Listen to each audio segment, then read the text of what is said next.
चारों तरफ भीड़ का सैलाब। गंगा यमुना सरस्वती के संगम पर लाखों श्रद्धालुओं का मेला। हर कोई अपनी श्रद्धा, विश्वास और मनोकामनाओं को लेकर यहाँ आया था। ऐसी ही भीड़ में शामिल थी 65 वर्षीय सावित्री देवी, जो अपने परिवार के साथ कुंभ स्नान के लिए आई थी। सावित्री देवी का परिवार बनारस का रहने वाला था।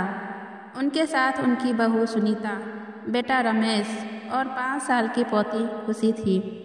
कुंभ में स्नान के बाद जैसे ही सबने तट पर माथा टेक कर प्रार्थना की, वैसे ही अचानक भीड़ ने जोर पकड़ लिया। सावित्री देवी और उनकी पोती खुशी दोनों भीड़ से अलग हो गए। परिवार में अफरा तफरी मच गई। रमेश और सुनीता ने सावित्री देवी और खुशी को हर जगह ढूंढने की कोशिश की, लेकिन चारों तरफ सिर्फ अजनबी चेहरे और अनजाने लोग थे। उधर सावित्री देवी खुशी का हाथ कसकर पकड़े हुए भीड़ से बाहर निकलने की कोशिश कर रही थी। सावित्री देवी ने संगम के किनारे एक पेड़ के पास रुककर भगवान से प्रार्थना की, हे गंगा माँ, मेरे परिवार को मुझसे मिलवा दो। उसी समय एक साधु वहाँ आए। साधु ने पूछा, माँ क्या हुआ? सावित्री देवी ने पूरी बात बताई।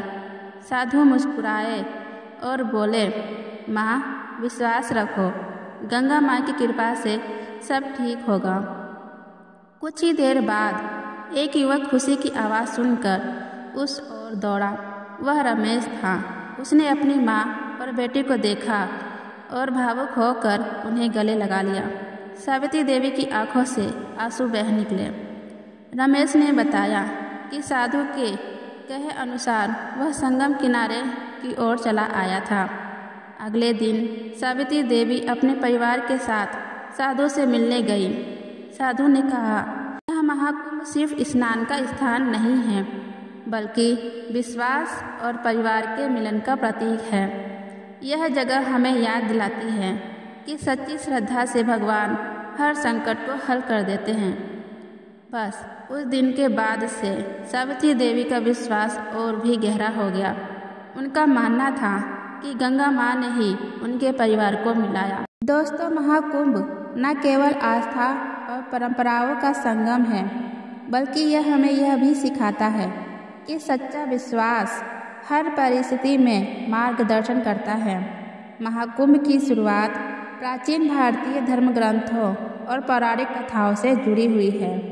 इसका इतिहास समुद्र मंथन की कथा से संबंधित है, जो हिंदू धर्म की सबसे महत्वपूर्ण पौराणिक कहानियों में से एक है।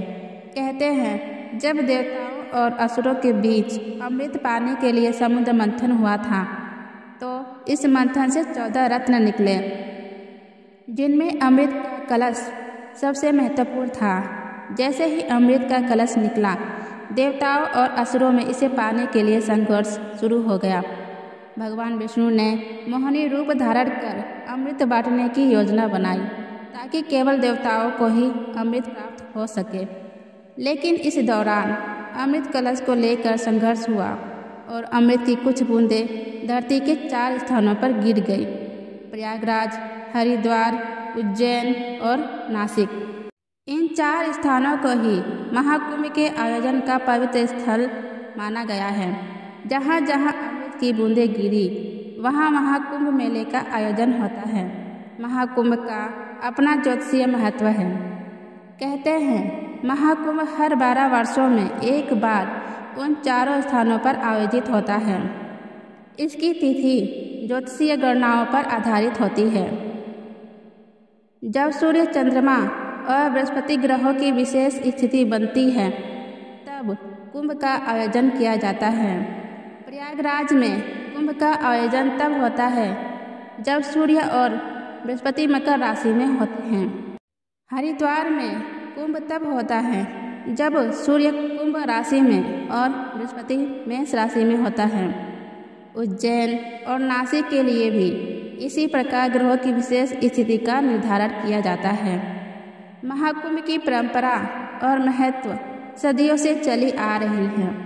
महाकुंभ न केवल आध्यात्मिकता का प्रतीक है, बल्कि यह भारतीय संस्कृति, परंपराओं और एकता का भी अद्भुत उदाहरण है।